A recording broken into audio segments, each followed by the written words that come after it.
great. Okay. All right.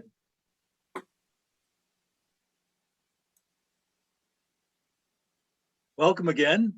Here we are, the three amigos, Ed, Ron, and Ray. And today we're going to get another opportunity to really hear Ron go into more depth with his value diamond in relationship to some of the things we've been talking about in terms of models to be able to determine whether your business is moving in the right direction or not. I think it's going to be a beautiful add-on. I look forward to it. And Ron, with that, enlighten us. Okay, be happy to. Thank you, Ray. Just want to double check. I switched screens. Can you still see it? Okay. Yes. Okay, great. Well, what we're going to talk about here is really strategic planning, a continuing discussion about strategic planning. So this is, I think, the fourth in the series where Ed has really brought forth 2 or 3, and Ray talked about Baldrige. Ed did the EOS, and of course he spent a lot of time on it his own. Was there one more, Ed, that I'm forgetting? No, I think that's pretty much it. Okay, so Yeah, this we did talk about the Cape, which is the California version of the Baldrige, but you know that's true. So we had two on that one, and so what this is a planning tool, but it's not a comprehensive approach like we have talked about, say, in Ed's or in the EOS program. So rather, I really see it as an add-on or a precursor to strategic planning. So let's go ahead and get started. So we'll call this the strategic planning, the value diamond model, and we call it the value diamond model, as you will see, because we end up with a diamond-shaped chart that drives the whole thing. So you'll remember that these are the value drivers of Ed's strategic planning tool, and in each case, one of these drivers, or one of the 8 drivers, are specific tasks that can drive your business further. So in this particular one, I want to illustrate to you that we don't cover every one of these things, and they're mostly operational. What this is primarily about is the market potential and types of markets, different sorts of markets. It covers the stickiness of consumers because we're going to be talking about consumers or customers' perceptions of your business. It also covers and affects the growth and the margin growth, and then finally it covers quality. So therefore, there are about other 4 of them. Most of these are planning or operational issues, and we don't specifically cover those things. And I think you'll see why as we go through this process. So the value diamond really concentrates on 4 areas that constitute perceived value that a customer would have about a company and or a product. Now, this assumes, of course, that you buy the concept that perceived value actually drives business. Now, there are those people who would argue with that, and I've had to defend that for 15 or 20 years, and I still don't. I don't feel as though there are very many arguments that counter that. Now, there are a few, and those few arguments tend to be companies that do a huge amount of business, say as a sub business to another business, where they're not really having to look for customers because they're really doing, say, service for the business that has customers, or they're say rebuilding engines for a car restoration company, something like that, where they're not so concerned what the customers think. But even in that case, the customer might be 1 or 2 or 3 companies that do car rebuilding, and you rebore the engines, et cetera, that specialty. You still are deriving the business based on what the perception of your customers are. Those companies that give you the business, they're going to evaluate you in these 4 ways. And so it's kind of, it's important to talk a little bit about each one of them.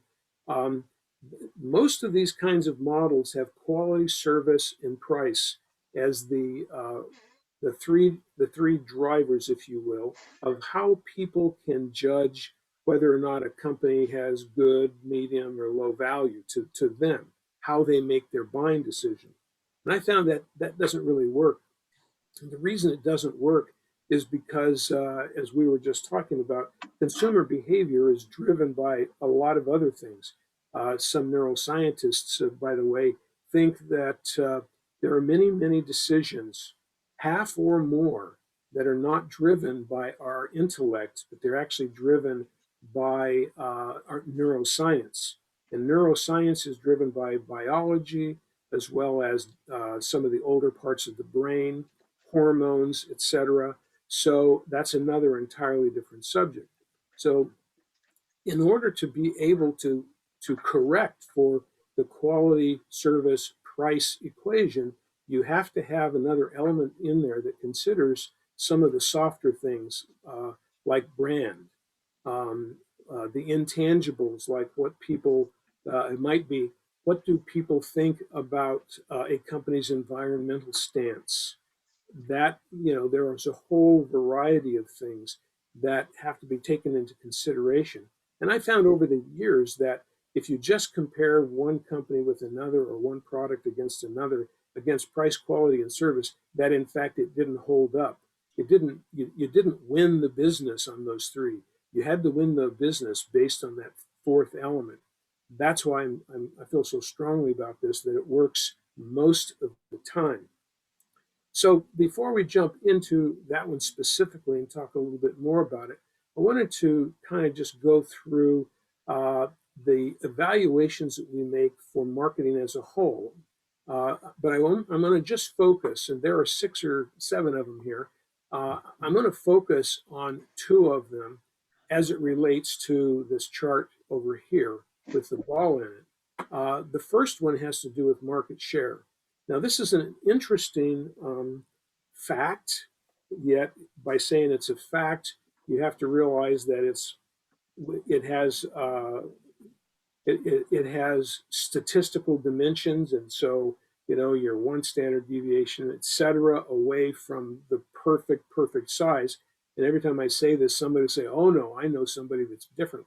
What this stands for, Trout and Reese, just his name happens to be Trout, and this is a fish, so notice that's not purposeful there. But those 2 folks, probably the most valuable resources for market size and market positioning. And their research indicated that in a market, say this whole square is a market, one particular niche market, that the largest one had about half of the market, and that the number 2 had about half of number 1. So if this was a little bit smaller, number 2 would still have about half of the first one. Number 3 has half of number 2, and then everybody else, 4 through 12, end up with the rest of the pie. So what that really means is that, and people who have heard my marketing lectures have heard me say, so there's only 4 places you want to be in your market: first, second, or third, or there's one more spot for the low-cost producer. That's the company that is the largest and can produce the product at the lowest price because of the volume of the company that they have.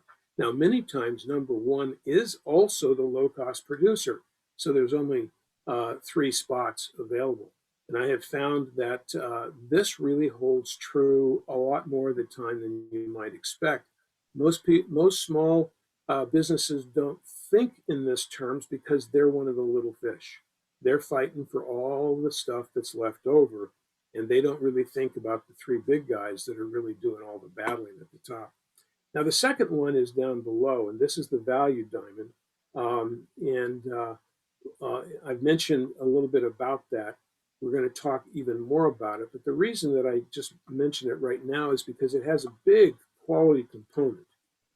And over here, quality is one of the two drivers. So this chart combines the quality off of the value diamond, and it puts it over here on this particular dynamic, the scale from low to high quality. And then here you have 1, 2, 3, or 4 in the marketplace. So this is the second scale. If in fact a company is perceived to have higher than better quality and they're 1, 2, or 3, sometimes 4, but 1, 2, or 3 in the market, what happens is that they invariably have a higher maintained margin or gross margin. And so if you happen to be number 4 or below, or we'll say 5 or below, and your quality is considered to be lower, you might have a margin of 3, 4, 5%. But if you're able to be at the high end and number 1, you'll have a margin that is as much as 10 times higher than the lowest one. That's important because it is the margin dollars that you get, that you spend all your fixed expenses, and that you spend for your fixed expenses. And the higher the margin, the more you can spend on things like marketing, research and development, higher and better quality, better service, and all of the things that continue to push you to number 1. So this is a very well-defined principle. It comes from a database called the PIMS database. It's been around since the 60s, and it is the way large businesses look at their marketing costs. You don't see marketing costs in, say, public companies. You see financials, but you don't see their marketing costs. These are marketing costs, and therefore they calculate the return on the marketing dollars. And this is what they have come up with after literally decades of collecting information and verifying information. It's a little known fact. I have found it, I've been working with this literally for 20 some years. I have found it to be true in most cases. So what that does is that leads us to simply a kind of a conversation about who drives the bus. And today, when we think of innovation and companies that did not compete head to head and found a niche market where they were number 1, 2, or 3, it's really fun to say, well, gee, Apple is that. And interestingly, Apple was literally invented by 2 men, 2 people. They drove the whole thing. It wasn't a team effort. It was 2 guys who drove that. Microsoft, they own that business. Everybody knows them today. They developed a whole new concept, really, on how software was to be written and how computers were to be run. They influenced Apple and many, many other companies. They beat IBM, and Microsoft was, again, started by 2 individual people. They drove the bus. Adobe responded to Apple and developed the first fonts and the first the very first publishing software. Adobe was, again, driven by just 2 or 3 people. As new companies, each one of these is a unique and different niche market that they developed. Oracle came along, and when Microsoft was doing spreadsheets and word processing, a lot of other things, people realized that we had to do something different, and the database was invented, and Oracle won. Now, there are a lot of other databases out there. Most of them have come and gone, but Oracle is still there. And Oracle won because they recognized that the database was the new way to collect information. Now, by new, I'm talking about back in the late 80s. But again, started by a group of 1 or 2, 3 people. Salesforce software is another example. They attacked, using databases, they attacked the huge market of how do you organize salespeople and give them the tools they need. They now are well over $1 billion company and growing like crazy, started by a single individual who said, we have to solve this problem, and we're going to use Microsoft and Oracle to build an application to be able to change the world. and they have done that. We know about Facebook. There were competing people, but they were first, again, driven by a single person with a couple of investors. So a market niche. Google, a market niche. They changed the face of computing, of search. We know Tesla's the same kind of a thing. And in terms of building a brand new market, the Boring Company, which builds tunnels that he's working on right now, brand new. And the interesting thing is, we go back and we take a look at Edison Company before it was General Electric. Thomas Edison was a single guy, and he developed a whole bunch of niches, from the recorder, of course, eventually the light bulb, and of course, electricity drove everything eventually. But he had a whole bunch of inventions before that. So, Like movie cameras. Excuse me? Movie cameras. The movie camera, right. He was first on the movie camera, many things. Yeah. And so they all started with just a few dreamer doers.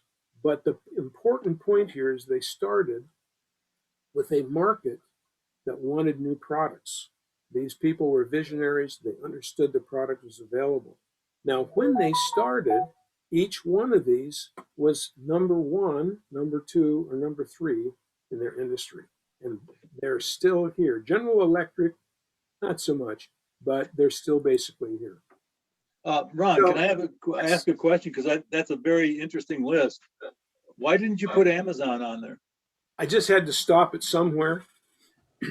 Amazon's a little bit different story. Does Amazon fit into that model Yeah. you're talking about, or is it a little different? Yeah, it absolutely does, because Jeff Bezos was a guy. He was a little different. He was a dreamer, but he was also a business guy. I think he he finished his MBA, and he started looking at the internet back in the 90s, early 90s, and somehow he could foresee what was going to happen. He knew that this would change everything. And so it was literally that vision that caused him to say, and he did it a little differently. Instead of saying, I'm going to invent the internet, it was already invented, or I'm going to invent books, already invented, what he said is, I'm going to change the way people buy something on the internet. Right. And he looked at across a whole bunch of products, and he came to the conclusion that books would be the easiest way to fundamentally change a specific industry. Right. He did. And of Yeah, course, so he just developed a model that utilized the internet to do something that all these other companies also did, but it was really unique. that's like FedEx too. Would you put FedEx in that bunch? Yeah, FedEx was clearly in that model, because FedEx took an idea that it was a business plan written in business school. And as I understand it, the founder had $1 million inheritance from his father, and he invested all of that money because he simply said that the logistics, the way that the overnight business, which really didn't exist then, that the logistics didn't make sense, that if you just put together the right logistics, that you, in fact, could get a letter from any place in the country to almost any place in the country. And so it was his logistics that was the unique thing, and it made him number one, the only for 20 years. He had no competition for 20 years. Right. So well, I think yes. What I'm enjoying about this, and what the point you're making, is that each of these that you've identified here and the ones we've talked about have all been able to penetrate a marketplace that for all intents and purposes was mature. Well, I wouldn't quite say it that way. I would say they invented a marketplace that people, they may have thought they were in the same business, but these people knew they weren't in the same business. Right. So there were coders and software who worked on mainframes, but the PC didn't exist. Yeah. I mean, it literally did not exist until Apple came along. So when the computer existed all of a sudden, then the question is, what are we going to do with this? Right. And if you recall, the Apple I was not a computer. It was a kit to build your own computer. It was totally geeky. Yeah. And so they built the first one and they sent them to computer stores. Now, some of us old guys can remember what a computer store was, but there used to be stores where they sold components and you had to go buy all this stuff and build your own computer. And they would sit around the shop all day and talk about, I don't know what they talked about, megahertz, kilohertz, chips. I don't know what they talked about, but it was stuff that most of us couldn't understand. And so it was the Apple II that was actually a completed computer. Yeah, I was just going to say from a personal experience that kind of ties into this. In 1983, I bought an Epson with the operating system was, I don't even CPM. remember anymore. But the CPM, point is that, probably. pardon me? Probably CPM. Yes, thank you. And within 6 months, it was a $3,000 box of parts because Microsoft had captured that market that rapidly. Right. And but it wasn't that rapid. I mean, I was using CPM when I bought my first computer in 1978, which was an Apple II, by the way. Ah.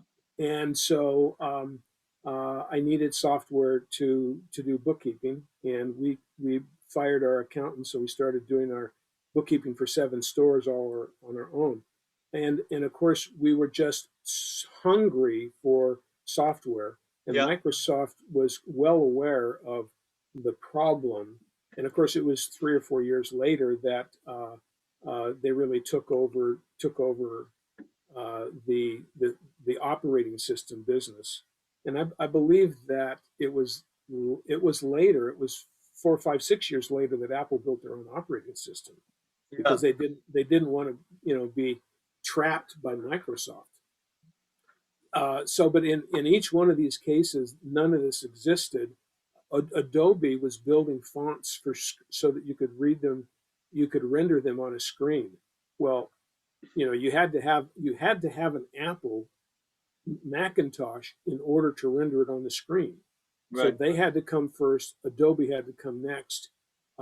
Oracle had to come next, and Salesforce had to come next. They literally each one found a brand new market that could be developed because technology allowed it to be developed. Right. And so when we get down to Amazon, the technology was there, except that the second component was not the internet. The second component was rapid delivery. Right. And he took, I don't know this for sure, I believe he took a lesson from FedEx. And he said, if they can do that with packages, small letters, I can do that somehow. Of course, he didn't do overnight delivery for years and years. But each one of those was a brand new market, and they were very small. And they had a vision as to how they could impact their customers. Yeah. So the point here has to do with how does the market really influence different people? What market are you in? And how should you try to interface with your customers in this new market? So here's 2 examples. One is the guy who's got the only well in the desert. Now, in this particular case, and I should have a second picture, showing people fighting to get to the water because it's the only water there is. There's no competition. So they need no advertising. Word of mouth creates more business than they can possibly handle. Then the second example is the guy, the Eskimo, who's trying to sell blocks of snow for building an igloo. He has a hard time. And of course, you know that old phrase, like selling ice to Eskimos. That's what this is. So yeah, that's the pillow guy. That's right. Yeah. So on one hand, what you have is a very tough market with a lot of players. And on the other hand, you have one player, not a tough market at all. And that's my point about being 1, 2, or 3, is that you do make more money if you're the leader in the marketplace. Right. Okay, and so the PIM then indicates that that you can triple or quadruple your margins with the two characteristics that we've just talked about. And this illustrates it. I illustrated perhaps too much in the last one because I forgot about this slide, but this illustrates that as you go up on quality and you go up on market positioning, that what happens is that you can achieve both the top and just really, really do well. Now, there's only one way you grow all those companies in that last list, and that is with huge margins. And those big old margins really help them grow. That's how they captured the market, is with big margins.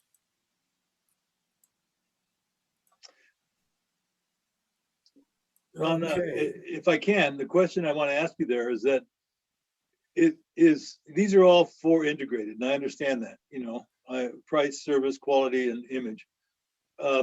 From your experience and what you've been sharing here, is there anything that leads all this, or do they kind of play with each other as you move along? Yeah, I think that they play with each other. They absolutely they play with each other, but they're separate. They're separate as well. And so what we want to do is we do want to enhance the value because it leads to customer success. And if you do that, then you can actually make the comparison in one like this, where you have a situation where you can very easily and quickly at the simplest level say, well, we rank here on quality, but our competitors are about the same. Our service is really a lot better compared to theirs. Theirs is average, but ours is really superior. Right. Our price is a little bit smaller or lower than theirs. So, or excuse me, our price is a little bit higher than theirs, and so they have a little gain on that, despite the fact that their service isn't very good. But then on the other hand, they have a better image than we do. And so if we're the red line, we take a look at that and kind of go, it's great that we have similar quality, but this is a small difference, but likely our competitor in this case will beat us. Why? You know, Well, because their price is better, and even though their service isn't as good, their quality is there, and the image is better, possibly making them believe that the service is better as well. So if you get beat on image, it's very hard to deliver something that isn't what it should, or it's easier to deliver something that isn't what it should be. I think one of the things that I find fascinating about this that you added that's seen over and over again, it is image. When you stop and think of luxury vehicles, when you look at a Bentley or a Rolls Royce, there is literally no difference on service and quality, but they can charge an immensely higher price simply because of image. That's correct. And it's even a better example is Jaguar, because Jaguar doesn't get that high of a price, but they get a pretty penny for what they do. And they've got one of the worst vehicles out there. Right. In terms of, yeah, I mean, its repair record is absolutely at the bottom. Its reliability, Consumer Reports for luxury cars, you know, they're at the very bottom. And yet people buy them anyway.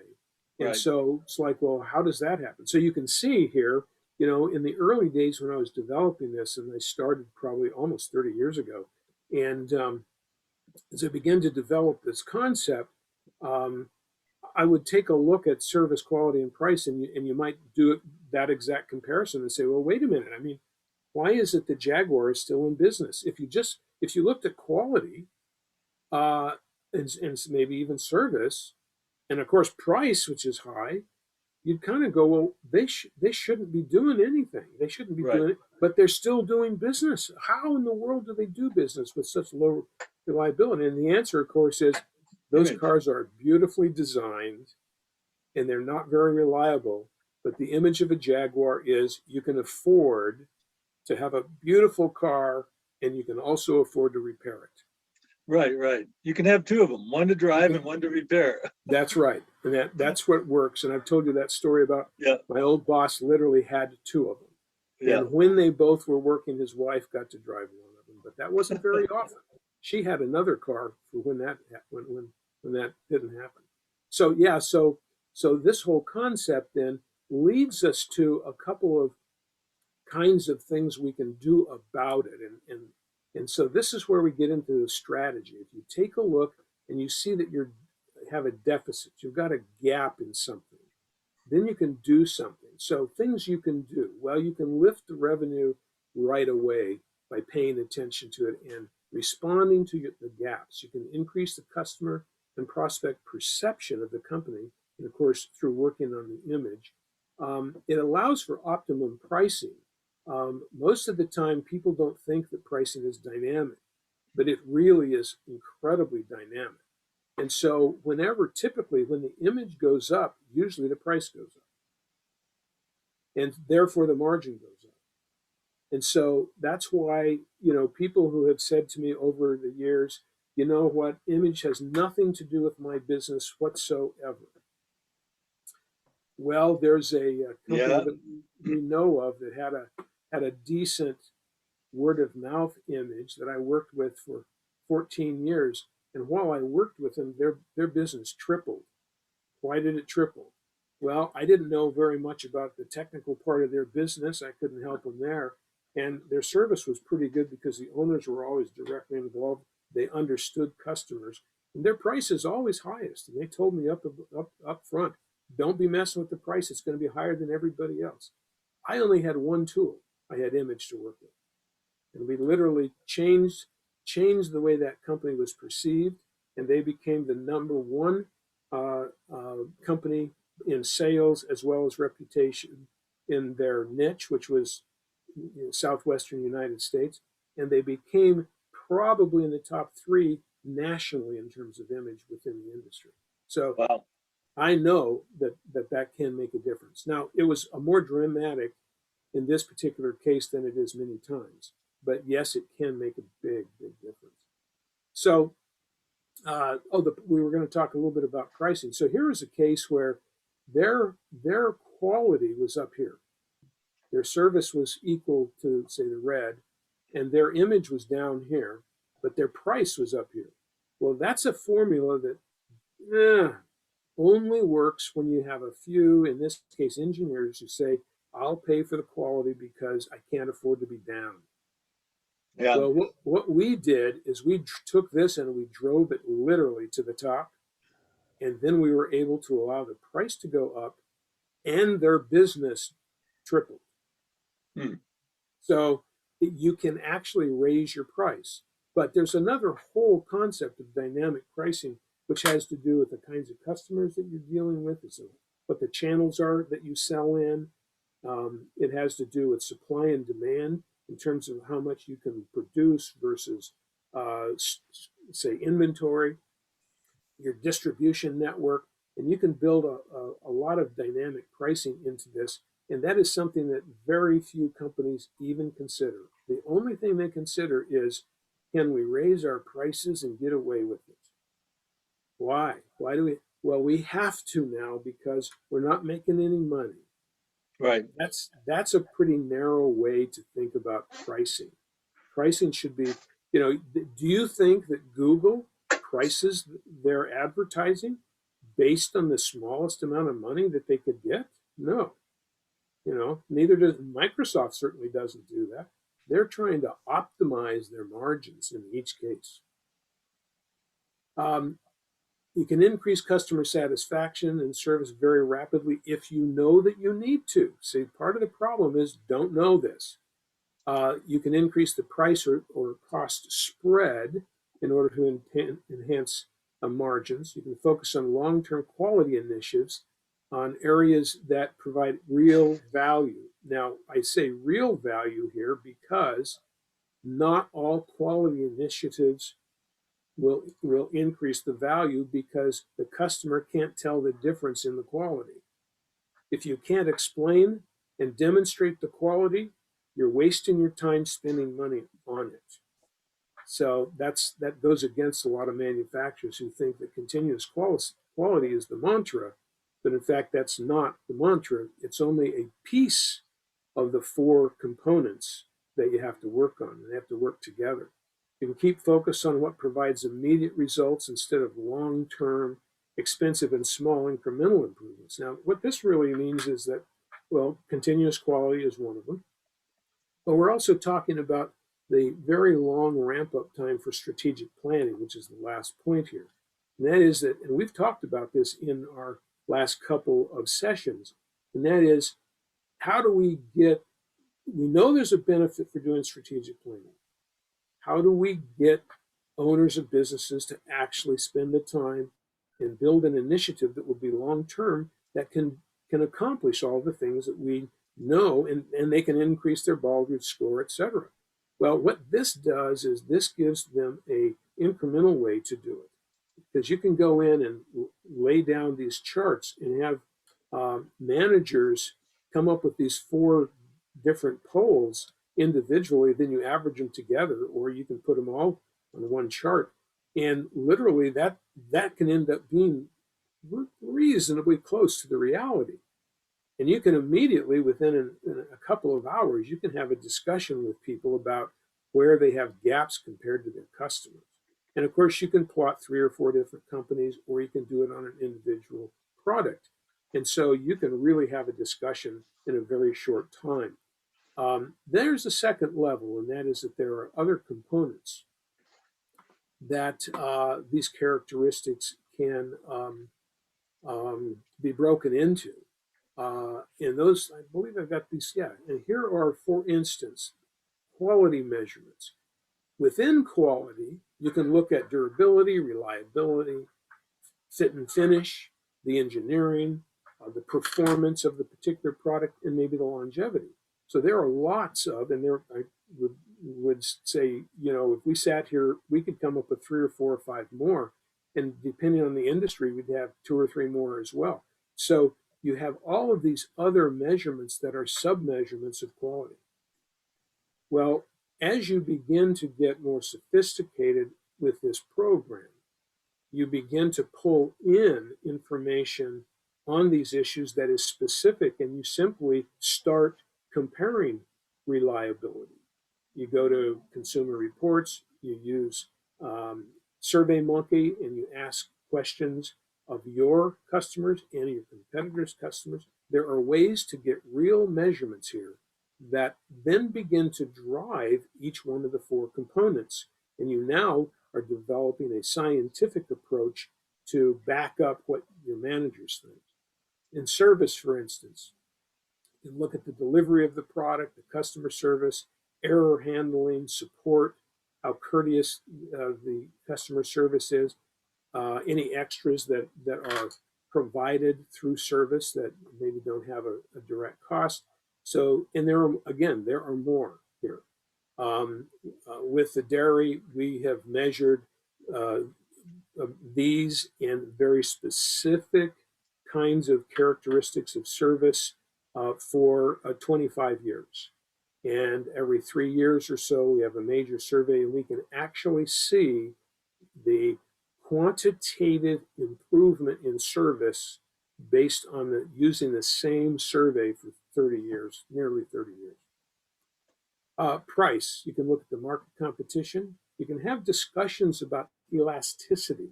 Now, that's an economics term that has to do with how does the demand for your product change with the change or elasticity in price. Now, we're seeing some interesting reverse elasticity things right now in various businesses because of COVID. The elasticity in automobiles is based now on short supply.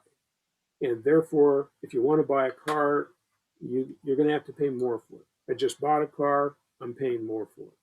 And the reason, there aren't enough chips for all the electronic components. And so Detroit is unable to make all the cars that it can, and the demand is through the roof. They're doing as much volume. There's as much demand for automobiles right now as there has been for many years. So elasticity in pricing is something that, again, people don't talk about. And then, of course, you can come up with pricing strategies. That includes a variety of things like 2 for 1, buy 6, get 1 free, all kinds of different strategies that can be measured to see how your volume changed based on your strategy. I've done a lot of this over the years. They are, because of my retail background, and they're hard to measure sometimes, but they definitely exist. And industrial type companies don't really think about or do this very much. They're all costs driven. Everything is based on cost. Uh, Image and branding, a lot of things that can be done here. You want to show what the experience of the company is. Of course, aesthetics is a big deal. It even includes personal appearance. What do your employees look like? And what do your vehicles look like? The decor of your office, your entry way. You know, these new young companies, they have getting huge mileage out of building workspaces that young people want to work in. Huge mileage out of that. You know, so you have a conversation with one of these old line businesses where, you know, the ethic is to sharpen all the pencils until you get down to the nub. That's the old J.C. Penney used to say. You know, you have to turn in your old stub before we give you a new pencil. Well, no, that's not the attitude today. The attitude today is we have to compete for employees. We have to have a really cool office and maybe even provide free lunch and have one of my sons, they had a tiki bar where you could go get a beer any time of the day or night, but they expected you to work at night as well. And of course, decor, advertising, promotion, brand. So you get an idea here that these components have subcomponents, and each one of these subcomponents can actually be measured to a much greater degree than, say, the original one. And now you can see how many of these things that you might get involved in from a strategic planning perspective. For instance, if you said, you know, our fit and finish just isn't quite right. The appliances we're putting together, occasionally the doors don't fit exactly right. Okay, there's a problem. That's causing the consumer to say shoddy merchandise. If they think it's shoddy merchandise, they're going to buy it from somebody else, or they're going to only pay you a lower price. Therefore, what should we work on? We've got to work on continuous improvement. We've got to fix this quality problem. Now you have a reason to do that. But if the customer does not perceive that there's a quality problem, you probably have a bigger problem in one of these other areas that needs to be worked on. There's another aspect. It's a lot cheaper to develop a brand than it is to fix the fit and finish of a product. It may require re-engineering. Who knows how long it'll take in order to get that tolerance down 1,000th of an inch. So what this does is it helps direct you very quickly, and literally you can be there in one day, and you know what initiative you're going to work on first. So the gaps between those competitors, your products, or your company really indicate those areas for required improvement. Here's another way to look at this. This is a tabular approach. You can see that we've got quality in these aspects, service, image. But then along the top, the way that you can organize this is to say, okay, what areas is it in? Well, consumer perception, most of them, operational aspects, and continuous improvement, several, but not very many down here. Engineering, several things, but not quite as many as customer perception. Not very much financial. This is not a great financial tool other than driving how much money can we spend, what are the new costs going to be, what are the new pricing going to be. So of course finance has a lot to do with it, but it's not something that you're not really working on your balance sheet as the driver. You're letting the customer do the driving. And then of course marketing, literally every single thing here that is in here has to do with marketing, just to give you kind of a sense for how much this touches. And so what do we mean by, you know, strategic planning? Well, it's really a good tool. We've talked about that. I've mentioned it earlier, and we need to do that over time, and it should be going towards a comprehensive thing, but it's cumbersome, and we can't get small businesses to do it. So if we start with what we can make a difference with, meaning something like the value diamond, then we can start the process, and we can focus on the areas of greatest need. And we can do them one issue at a time, or take 2 or 3 issues at a time, and we can get going. That I- sounds good. I- I was going to add one other thought before we exit here, and that is to consider the value diamond in relationship to how the automobile market shifted in the 80s, which actually triggered the Baldrige, because Oh, okay. when you look at quality out of Japan in the 60s, in the 50s, it was considered to be shoddy product. And they attacked the quality issue, which in turn drove market pressures to the point where the image shifted from one of being unreliable to being very reliable. Yes. It's just kind of a fascinating look at how they were able to attack something in a long term, kind of like the Japanese do. We're not going to win this war over 2 years or 3 years. We're going to win it over a decade. And they did. Yeah. Well, they had, it's a good example, and they had Detroit really had their business to give away in those days. There was no reason why they needed to let Japan come and make fools out of it. But they believed so. So here's a case where I'm going to push it on the marketers. They believed so much in marketing that they thought they could fool us into thinking that the cars that had to be replaced every year also represented quality. Now, I don't know exactly when this happened, but I know when it happened in my life. I had a 1962 Chevy Biscayne to drive, which was not considered a very sexy car, 4-door. And I drove that until I was, I don't know, 23 or 4 or 5, made some money. I decided that I really loved the 240Z. I thought it was one of the most gorgeous cars I'd seen at that time. I was wary of the quality in Japan, but as I took a look at the price differences, the styling and so forth, and what had just been starting to change, this is 1971 or so, I decided to go ahead and spend that money. Well, it only took 3 or 4 years. When I was ready for a family, instead of going to GM, what did I do? You bought another Toyota. No, I bought a Volvo.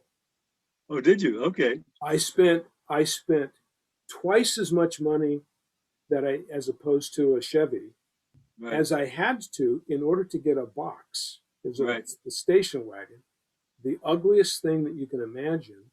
But you But see, very safe. the safety record was number one, but that is the value switch that the baby boomers had that you Right. described, and Detroit completely missed. Yeah. So when Iacocca comes in, he jumped into the K cars, etc., trying to fix that, and they did not get their quality to equal Japan because they were so far behind. For I'm saying at least 10 years, and I think they're still suffering today from that same perception.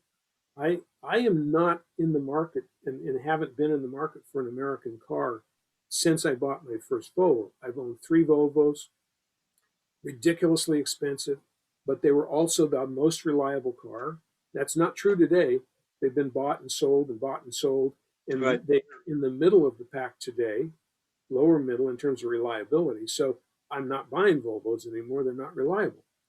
My interest is to buy the most reliable car that I can that looks the nicest and gives me the best drive. Right. Which is typically now a Toyota. Well, a Lexus is it. But a Lexus is a higher.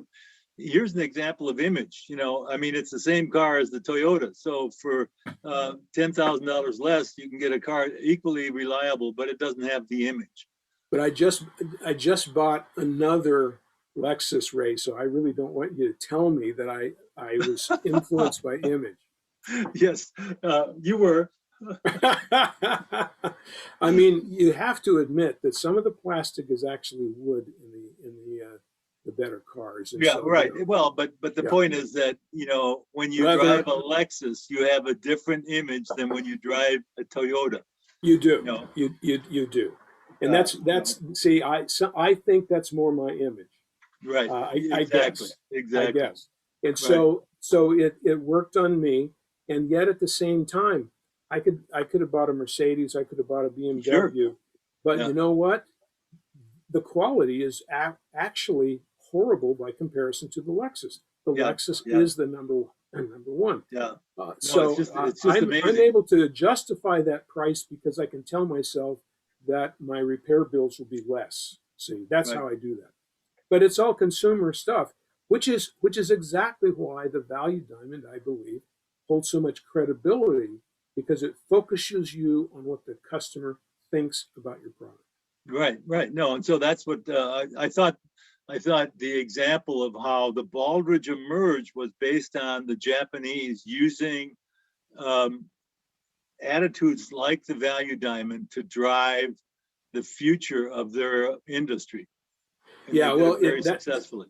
Yeah, I think that's very interesting that the Baldrige came out of that. That would kind of be interesting to study a little bit and see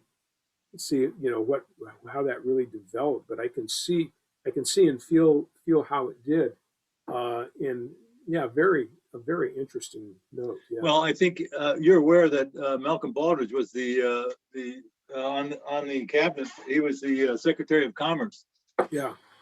And under the Reagan administration, and tragically he died in a rodeo accident. But he had already started the Baldrige idea simply because he realized we needed some national driver of image to help people really understand the importance of what was going on in the marketplace, and we were getting Right. our butts kicked.